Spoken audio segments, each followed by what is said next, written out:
Let's look at some anatomy here, right? So let's start with the foot. The foot needs to be turned outwards this way, or at least level. So as your body moves forward, your knee can bend in that line.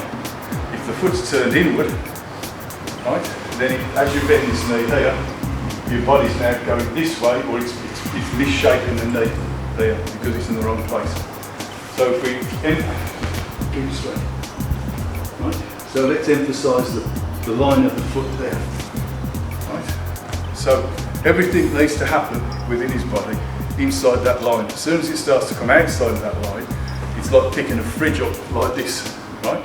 It needs to be within the centre of your body in a natural position. You understand? So if you can sort of draw a line out from the front of your foot, what needs to happen is primarily within that area described by your foot. That makes sense? So move on to your knee, right? It only moves in one direction. It moves in two directions once, right? It only moves generally in one direction. So it needs to bend, right?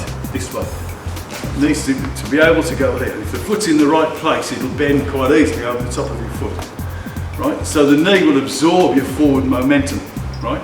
Here. So you're either being projected or you're throwing from here, right? If that knee stays where it is, keep it straight. Right, now what's going to happen? Right, so his body shifts over the top of that knee and he sort of does a teapot. Right, so you need to be able to bend the forward knee. Keep your back foot down so the centre of your gravity is within the centre of your body and not in your shoulders. All right, so that's really important. So the hip and the centre of your body here is where all the energy is coming from. Right. So you need to be able to keep that flexible so it moves backwards and forwards and it turns to the side. So the centre of everything you do revolves around the centre, right? So that's really as important. So this is what we're looking for. So coming up, right? So here, his elbow needs to be inside of his body line, there, this way, right? Not out here. So everything you do must work from inside this line. Okay. So the shoulders need to. The biggest problem is within Aikido is your shoulders. They tend to try to overtake everything else. And you tend to try to use the technique, particularly if you're a strong, heavy guy. This is where it all seems to start from. Slighter people don't tend to use that so much. Right? So you need to keep your shoulders soft. So the centre of what's happening is coming downward, not up here. As soon as you start to become like this, you can't move anything else. Your shoulders become stiff, so you can't move your hips. So you can't move your hips, so your shoulders become stiffer, and it goes around in circles. Right? You need to be able to cut away from that and just move your body and keep your shoulders relaxed. So you're here. So the shoulders are relaxed. The elbow must stay inside. As soon as your elbow comes outside, as soon as you move forward, you leave the elbow behind. Right, so the elbow needs to stay in front. So as I move forward, the elbow moves forward with it. It's all pretty logical. I mean,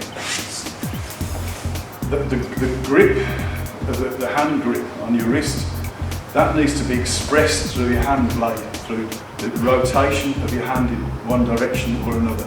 Cutting up, going in, rotating in. It just needs to be free to express what you're doing rather than just having like a slab of meat on the end of your arm and just because that helps to relax your shoulders. Because if you can feel your hands, you're relaxing the forearm and the shoulder. That makes sense? Right. So as you're starting to move, right? So for example, Shomanuchi comes here, right? So as you start to move forward, the forward knee bends to absorb this. Otherwise, I start to go like that. And if I start to go like that, I end up hitting rather than cutting. You understand the difference? So if the front knee stays straight, I then take over from the shoulders and I hit somebody, right? So what happens then is the back foot starts to come off the ground and the impact you make here lifts it further.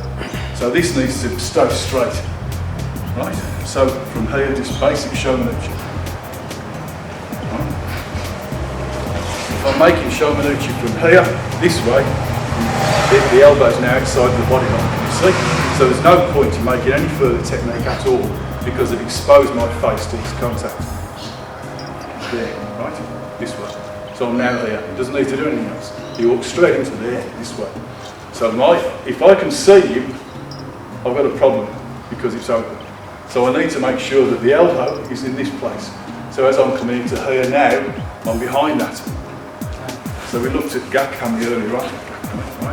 So from here, so hold tight, right? Now then, if I start to push this to counterbalance this energy going here, my backside starts to come out, right? You come like this, because I'm sort of rotating around here. So if I can, right? If I can move my forward, bend my forward, hold tight. If I can move my forward knee here, I've already taken that. From there I can get into here.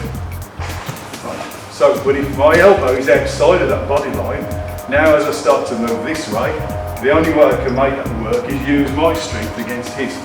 So this needs to be straight here, right? This way, here. Right. Now, you understand? So it's all about keeping the line of the body in the right order. So it's not, you haven't got arms and legs sticking out everywhere that's going to cause a weak spot.